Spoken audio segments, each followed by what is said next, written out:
Ce film est probablement l'un des plus mal compris de toute l'histoire du cinéma. Pendant des années, des millions de personnes ont regardé Fight Club comme un simple film sur la violence, les bagarres et la rébellion masculine. Mais en réalité, Fight Club parle d'un problème beaucoup plus profond, le vide intérieur de notre génération moderne.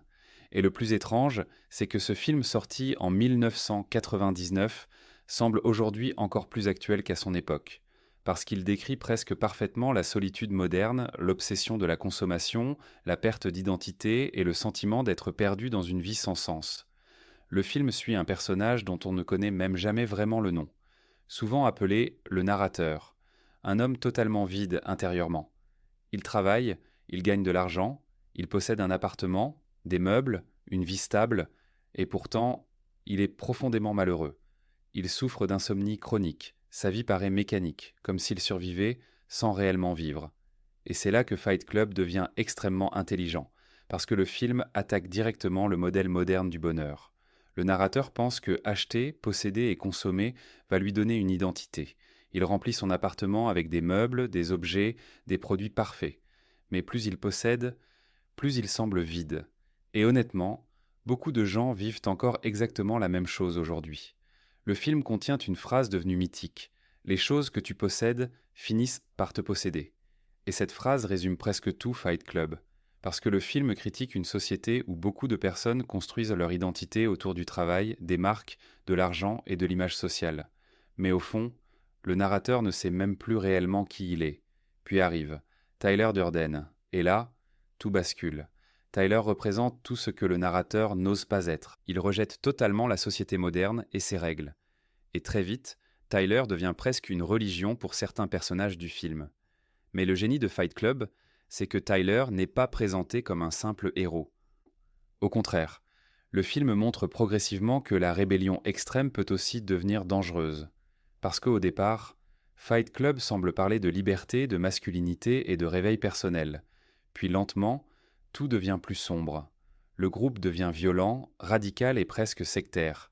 Et le film montre alors quelque chose de très important. Quand des gens perdus cherchent désespérément un sens à leur vie, ils peuvent devenir extrêmement vulnérables à des idéologies destructrices. Mais pourquoi Fight Club touche autant de gens encore aujourd'hui? Parce qu'il parle d'un problème moderne extrêmement réel, le sentiment d'être inutile. Beaucoup de personnes aujourd'hui vivent en mode métro, boulot, réseau, dodo, et malgré Internet et le confort moderne, énormément de gens ressentent encore un vide énorme. Fight Club capture parfaitement cette sensation. Le film parle aussi énormément de masculinité, d'identité et de crise existentielle masculine moderne. Tyler critique une société où beaucoup d'hommes ont perdu leurs repères et leurs objectifs, et même si certaines idées du film sont volontairement extrêmes, ce malaise touche encore énormément de personnes aujourd'hui. Le plus fascinant, c'est que Fight Club critique aussi directement le capitalisme moderne, les publicités, les marques, la consommation. Le film montre un monde où les humains deviennent presque des consommateurs automatiques enfermés dans des routines et obsédés par des objets inutiles. Et quand on regarde aujourd'hui TikTok, Instagram, la culture de l'image ou l'obsession du statut social, Fight Club paraît presque prophétique. Mais attention, beaucoup de gens comprennent mal le film, parce que Fight Club ne dit pas «la violence est la solution». Au contraire, le film montre progressivement que Tyler devient lui-même dangereux. Le narrateur crée littéralement un monstre en essayant d'échapper à sa propre souffrance.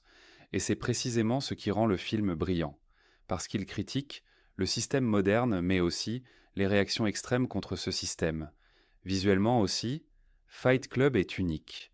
Ambiance sale, lumière sombre, montage agressif, voix off intérieure permanente. Tout donne l'impression d'être coincé dans le cerveau fatigué du personnage principal, et cette esthétique influence énormément le cinéma des années suivantes. Mais la vraie force du film, c'est qu'il laisse le spectateur mal à l'aise, parce qu'au fond, beaucoup de gens comprennent certaines frustrations du narrateur. Le problème, c'est la manière dont ces frustrations explosent. Et c'est exactement ce qui rend Fight Club aussi dérangeant encore aujourd'hui.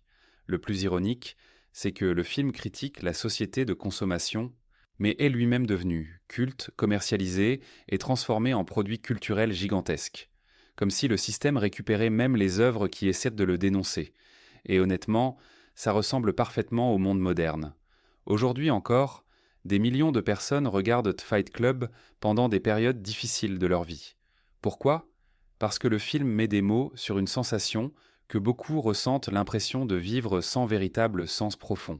Et même si les solutions proposées par Tyler sont destructrices, le malaise, lui, reste extrêmement réel.